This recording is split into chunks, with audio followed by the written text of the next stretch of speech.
No one will believe it. 18 मई 1969 को Apollo 10 को launch किया गया। इस मिशन का एम मून पर बिना लैंड किए चांद का चक्कर लगाना था, लेकिन जब अपोलो 10 मून के पीछे वाले हिस्से से गुजर रहा था तो एस्ट्रोनॉट का अर्थ से पूरी तरह से कांटेक्ट टूट गया। पर वो जब दूसरी तरफ से बाहर निकले तो सबको यही लगा कि यह मिशन बिल्कुल प्लान के हिसाब से चल रहा है। लेकिन 40 साल बाद 2008 में पुरानी रिकॉर्डिंग से मून की वो अजीब घटना का पता चला, जिसने सबके रोंगटे खड़े कर दिए। दरअसल उस रिकॉर्डिंग में अजीब सा म्यूजिक सुनाई दे रहा था, जिससे एस्ट्रोनॉट भी हैरान है। आप खुद सुनिए इस रिकॉर्डिंग को।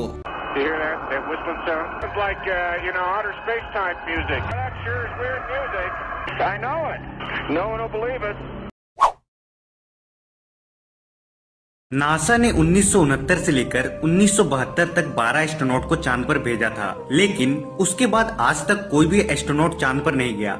लेकिन ऐसा क्यों? क्या नासा ने अपोलो मिशन के दौरान कुछ ऐसा देखा जो आज तक दुनिया से छुपाया गया? जब अपोलो 11 धरती के एटमॉस्फेयर को क्रॉस करके स्पेस में पहुंचा, तब नासा के कंट्रोल सेंटर और एस्ट्रोनॉट के बीच हो रही सारी बातें रेडियो और टीवी पर लाइव दिखाई और सुनाई जा रही थी। लेकिन बीच में एक ऐसा समय आया जब नासा ने एस्ट्रोनॉट और अपने बीच के बातचीत के कुछ मिनट्स कट कर दिए थे। लेकिन 2 से 3 मिनट में ऐसी क्या बात हुई जो पूरी दुनिया से छिपाई गई? कुछ हैकर्स ने जब नासा के सिस्टम को हैक किया, तब उन्हें कुछ सेकंड की ऑडियो फाइल मिली। क्या था उस ऑडियो फाइल में, आप खुद सुनिए।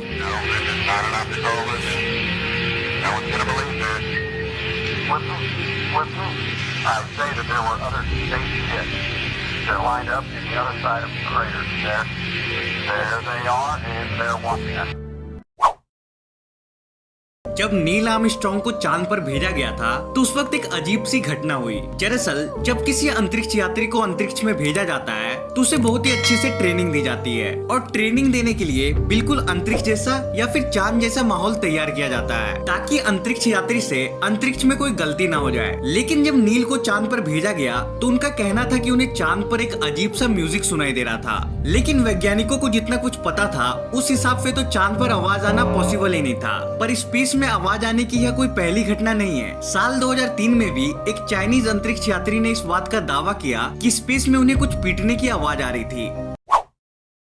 इंसान ने चांद पर अब तक कुल मिलाकर सिर्फ 80 घंटे बिताए हैं। हमने उसके सतह के सिर्फ एक छोटे से हिस्से का ऊपरी तौर पर जायजा लिया है। उसका अंधेरा हिस्सा अब भी एक रहस्य है। 1972 में अपोलो प्रोग्राम के खत्म होने के बाद साइंटिस्ट ये सोचने लगे कि वो दोबारा चांद पर क्यों जाएं, उनसे उन्हें क्या फायदा मिलेगा। लेकिन अगस्त 2018 में नासा के एक प्रोब ने चांद की सतह पर पानी का पता लगाया, और ये वो पानी नहीं हो सकता जो किसी बर्फीले कॉमेट के टक्कर से आया हो। चांद पर जो भी पानी आया होगा वो उड़कर स्पेस में चला गया होगा, क्योंकि वहाँ उसे रोक कर रखने के लिए कोई भी वायुमंडल नहीं है। इसके बावजूद नासा के प्रोब को चांद की सतह के नीचे अरबों लीटर पानी का पता चला। वैज्ञानिक ऐसा मानते हैं कि वो पानी शायद चांद से ही निकला हो।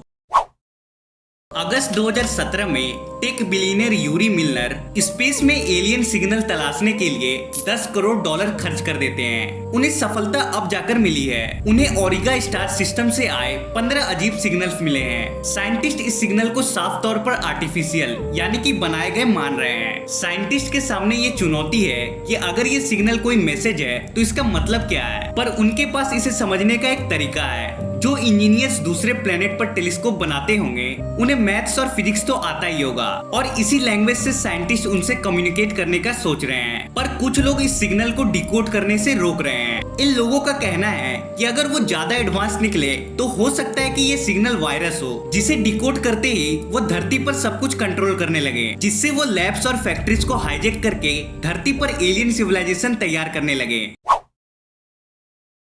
एलोन मस्क को लगता है कि पोल्स पर आइस कैप्स को न्यूक्लियर वेपन से उड़ाकर हम मार्स के एटमॉस्फेयर को दोबारा बना सकते हैं। पर इसमें प्रॉब्लम ये है कि हमें ऐसे हजारों न्यूक्लियर वेपन्स चाहिए होंगे, तब जाकर हम मार्स पर दिखाई देने वाले आइस कैप्स को तोड़ने में कामयाब होंगे। लेकिन साइंटिस्ट ऐसा भी मानते हैं कि मंगल ग्रह को धरती जैसा बनाने से मंगल ग्रह के सोए हुए प्राणी जाग सकते हैं, जिनकी बायोलॉजी उनसे बिल्कुल अलग होगी जो पहले हमने देखी होगी। मंगल ग्रह पर कोई भी जीव बहुत बड़ा बन सकता है, क्योंकि वहाँ की ग्रेविटी पृथ्वी से लगभग आधी है। लेकिन एक्सपर्ट्स का मानना है कि हमारे पास आगे बढ़ने के अलावा कोई चारा नहीं है। क्यूरियोसिटी रोवर को मार्स पर रेड प्लेनेट के कंपोजिशन के जांच के लिए भेजा गया था, लेकिन साइंटिस्ट को हैरानी तब हुई जब रोवर ने बड़ी मात्रा में जेनोन 129 को खोज निकाला। वो अर्थ में पाए जाने वाले जेनोन 129 से कई गुना ज्यादा था और साइंटिस्ट इस बात से परेशान थे कि वहाँ इतनी मात्रा में जेनोन बन कैसे रहा था। साइंटिस्ट इस बात से हैरान थे क्योंकि जेनोन 129 न्यूक्लियर वेपन एक्सप्लोजन का बाय प्रोडक्ट है और ऐसा कोई दूसरा मेथड है नहीं कि इतनी मात्रा में जेनोन को पैदा कर सके। मार्स पर कुछ खास एलिमेंट की मौजूदगी ये बताती है कि उस प्लेनेट की हिस्ट्री में किसी समय कोई न्यूक्लियर एक्सप्लोजन हुए थे। साइंटिस्ट को मार्स के नॉर्थर्न हेमिस्फीयर में 2 न्यूक्लियर हॉटस्पॉट मिले और ये भी पता लगा कि न्यूक्लियर ब्लास्ट शायद सरफेस के ऊपर हवा में हुआ था क्योंकि वहाँ कोई क्रेटर मौजूद नहीं था। 2008 से 2018 तक हमारी पृथ्वी की ओर आने वाली एस्ट्रॉइड की संख्या 3 गुना से भी ज्यादा बढ़ गई है। एस्ट्रोनॉमर्स ने हाल में ही पता लगाया कि हम ऐसे इलाके में प्रवेश करने वाले हैं जो विशालकाय एस्ट्रॉइड से भरा पड़ा है। पृथ्वी सूरज के चारों ओर घूमती है, लेकिन हमारा सोलर सिस्टम असलियत में मिल्की वे का चक्कर लगा रहा है। हमारा सोलर सिस्टम धीमी गति से हमारी आकाशगंगा में ऊपर नीचे होता रहता है, लेकिन एस्ट्रॉइड की बढ़ती संख्या ये दर्शाती है कि हम फिर से एक बार डार्क मैटर डिस्क की तरफ बढ़ रहे हैं। साइंटिस्ट के कैलकुलेशन के अनुसार हमारा सोलर सिस्टम हर 3 करोड़ साल के बाद इस डार्क मैटर डिस्क से गुजरता है और हर बार जब ऐसा होता है तब पृथ्वी की ओर विनाशकारी एस्ट्रॉइड की बौछार होती है। मार्स पर इंसान कई वर्षों से जाने का प्रयास कर रहा है, लेकिन मार्स पर इंसान को भेजने में कुछ ऑब्स्टेकल्स हैं, जिसमें से सबसे बड़ी प्रॉब्लम है 2.5 साल की उस जर्नी में एस्ट्रोनॉट को जिंदा और हेल्दी रखना। इतना ही नहीं, सन पर कभी कभी स्टॉर्म आते रहते हैं जिससे हाई स्पीड पार्टिकल्स एस्ट्रोनॉट के बॉडी से होकर गुजरेंगे और उन्हें तुरंत कैंसर हो जाएगा। लेकिन अगर कोई स्पेसक्राफ्ट ज्यादा खाना ले जा सके तो इससे डेडली रेडिएशन का भी सॉल्यूशन मिल सकता है। खाना खाने के बाद हमें टॉयलेट जाना पड़ता है और हमारे उस वेस्ट में हाइड्रोजन होता है और हाइड्रोजन हमारे लिए प्रेशियस प्रोटेक्टेंट है। एस्ट्रोनॉट को बस इतना सा करना होगा कि अपने वेस्ट मटेरियल को बैग्स में सील करके उन्हें वॉल्स पर वहां लगाना होगा जहां से उन्होंने खाना लिया था, ताकि उससे रेडिएशन शील्ड बन सके। 14 जुलाई 2015 को नासा की न्यू होराइजन प्रोब ने प्लूटो की पहली बार पास से तस्वीर ली, लेकिन जब साइंटिस्ट ने इस तस्वीर को देखा तो वो हैरान हो गए। दरअसल उस तस्वीर में प्लूटो पर माउंटेन्स नजर आ रहे थे। जी हाँ, किसी ने भी नहीं सोचा था कि प्लूटो पर माउंटेन्स हो सकते हैं, क्योंकि सब यही सोच रहे थे कि प्लूटो का सरफेस दूसरे आइसी मून्स और प्लैनेट्स जैसा होगा। लेकिन मिस्ट्री यहाँ खत्म नहीं हुई। साइंटिस्ट इस सोच में पड़ गए कि वह माउंटेन्स बने कैसे होंगे, क्योंकि अर्थ पर प्लेट टेक्टोनिक्स की वजह से माउंटेन्स बने हैं। लेकिन साइंटिस्ट को ये बात पता चला कि प्लूटो का कोर सॉलिड है, जिसके कारण से वह प्लेट टेक्टोनिक्स नहीं हो सकता। तो ये माउंटेन्स बने कैसे, ये आज भी एक मिस्ट्री है।